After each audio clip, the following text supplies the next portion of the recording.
नमस्कार। मेरा नाम है नेहा और मैं अभी आपको सुनाने जा रही हूँ स्वामी विवेकानंद जी और मुंशी फैज अली के बीच का एक संवाद।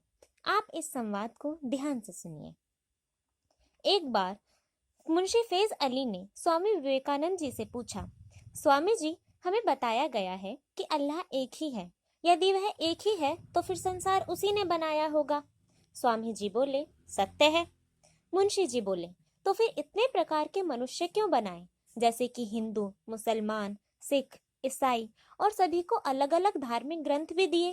एक ही जैसे इंसान बनाने में उसे यानी अल्लाह को क्या ऐतराज था। सब एक होते तो ना कोई लड़ाई होती और ना कोई झगड़ा होता। स्वामी जी हंसते हुए बोले, मुंशी जी, वो सृष्टि कैसी होती जिसमें एक ही प्रकार के फूल होते। केवल गुलाब होता या कमल या रजनीगंधा या गेंदा जैसे फूल ना होते। फैज अली ने कहा, सच कहा आपने। यदि एक ही दाल होती तो खाने का स्वाद भी एक ही होता। दुनिया तो बड़ी फीकी सी हो जाती। स्वामी जी ने कहा, मुंशी जी, इसीलिए तो ऊपर वाले ने अनेक प्रकार के जीव जंतु और इंसान बनाए, ताकि हम पिंजरे का भेद भूलकर जीव की एकता को पहचानें। मुंशी जी ने पूछा, इतने मजहब क्यों? स्वामी जी ने कहा, मजहब तो मनुष्य ने बनाए हैं, प्रभु ने तो केवल धर्म बनाया है। मुंशी जी ने कहा कि ऐसा क्यों है कि एक मजहब में कहा गया है कि गाय और सुअर खाओ, और दूसरे में कहा गया है कि गाय मत खाओ, सुअर खाओ, और तीसरे में कहा गया है कि गाय खाओ, सुअर ना खाओ।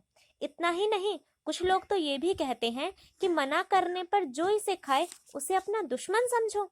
स्वामी जी जोर से हंसते हुए मुंशी जी से पूछे कि क्या ये सब प्रभु ने कहा है? मुंशी जी बोले, नहीं, मजहबी लोग यही कहते हैं। स्वामी जी बोले, मित्र, किसी भी देश या प्रदेश का भोजन वहां की जलवायु की देन है। सागर तट पर बसने वाला व्यक्ति वहां खेती नहीं कर सकता। वह सागर से पकड़कर मछलियां ही खाएगा। उपजाऊ भूमि के प्रदेश में खेती हो सकती है। वहां अन्न, फल एवं शाक भाजी उगाई जा सकती है। उन्हें खेती करने के लिए गाय और बैल बहुत उपयोगी लगे।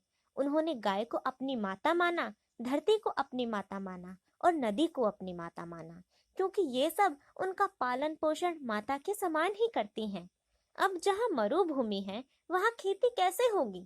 खेती नहीं होगी तो वे गाय और बैल का क्या करेंगे? अन्न है नहीं तो खाद्य के रूप में पशु को ही खाएंगे। तिब्बत में कोई शाकाहारी कैसे हो सकता है? वही स्थिति अरब देशों में है। जापान में भी इतनी भूमि नहीं है कि कृषि पर निर्भर रह सके। स्वामी जी फैज अली की तरफ मुखातिब होते हुए बोले, हिंदू कहते हैं कि मंदिर में जाने से पहले या पूजा करने से पहले स्नान करो। मुसलमान नमाज पढ़ने से पहले वाजू करते हैं। क्या अल्लाह ने कहा है कि नहाओ मत, केवल लोटे भर पानी से हाथ मुंह धो लो? फैज अली बोला, क्या पता, कहा ही होगा। स्वामी जी ने आगे कहा, नहीं, अल्लाह ने नहीं कहा। अरब देश में इतना पानी ही कहाँ है कि वहाँ 5 समय नहाया जाए। जहाँ पीने के लिए पानी बड़ी मुश्किल से मिलता हो, वहाँ कोई 5 समय कैसे नहा सकता है? यह तो सिर्फ भारत में ही संभव है, जहाँ नदियाँ बहती हैं, झरने बहते हैं, कुएं जल देते हैं।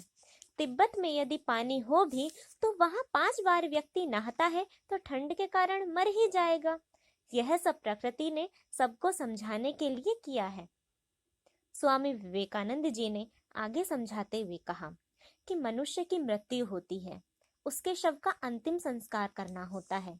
अरब देशों में वृक्ष नहीं होते थे, केवल रेत होती थी। अतः वह मृतिका समाधि का प्रचलन हुआ, जिसे आप दफनाना कहते हैं। भारत में वृक्ष बहुत बड़ी संख्या में थे, लकड़ी पर्याप्त उपलब्ध थी, अतः भारत में अग्नि संस्कार का प्रचलन हुआ। जिस देश में जो सुविधा थी वहाँ उसी का प्रचलन बढ़ा। वहाँ जो मजहब पनपा उसने उसे अपने दर्शन से जोड़ लिया। फैज अली विस्मित होते हुए बोला, स्वामी जी, इसका मतलब है कि हमें शव का अंतिम संस्कार प्रदेश और देश के अनुसार करना चाहिए, मजहब के अनुसार नहीं। स्वामी जी बोले, हाँ, यही उचित है, किंतु अब लोगों ने उसके साथ धर्म को जोड़ दिया।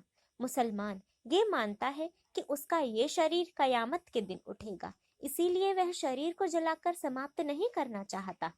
हिंदू मानता है कि उसकी आत्मा फिर से नया शरीर धारण करेगी, इसीलिए उसे मृत शरीर से एक क्षण भी मोह नहीं होता।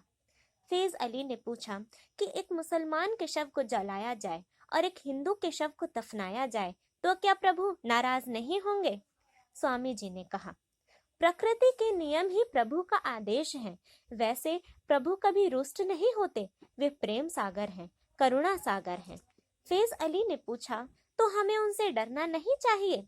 स्वामी जी बोले, नहीं, हमें तो ईश्वर से प्रेम करना चाहिए। वो तो पिता समान है, दया का सागर है, फिर उससे भय कैसा? डरते तो उससे हैं हम जिससे हम प्यार नहीं करते। फैज अली ने हाथ जोड़कर स्वामी विवेकानंद जी से पूछा, तो फिर मजहबों के कटघरों से मुक्त कैसे हुआ जा सकता है?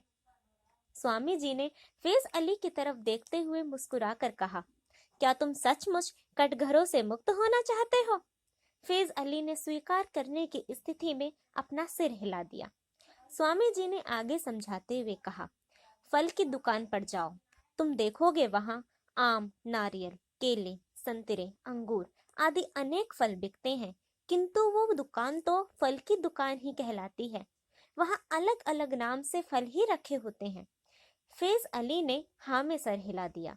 स्वामी विवेकानंद जी ने आगे कहा कि अंश से अंशी की ओर चलो, तुम पाओगे कि सब उसी प्रभु के रूप हैं। फैज अली अविरल आश्चर्य से स्वामी विवेकानंद जी को देखते रहे और बोले, स्वामी जी, मनुष्य ये सब क्यों नहीं समझता? स्वामी जी ने शांत स्वर में कहा, मित्र, प्रभु की माया को कोई नहीं समझता। मेरा मानना तो यही है कि सभी धर्मों का गंतव्य स्थान एक है। जिस प्रकार विभिन्न मार्गों से बहती हुई नदियां समुद्र में जाकर गिरती हैं, उसी प्रकार सब मत मतांतर परमात्मा की ओर ले जाते हैं। मानव धर्म एक है, मानव जाति एक है। अगर आप सभी को ये बातें अच्छी लगी हो तो शेयर कीजिए। Thanks to listen this audio. It's me Neha ji.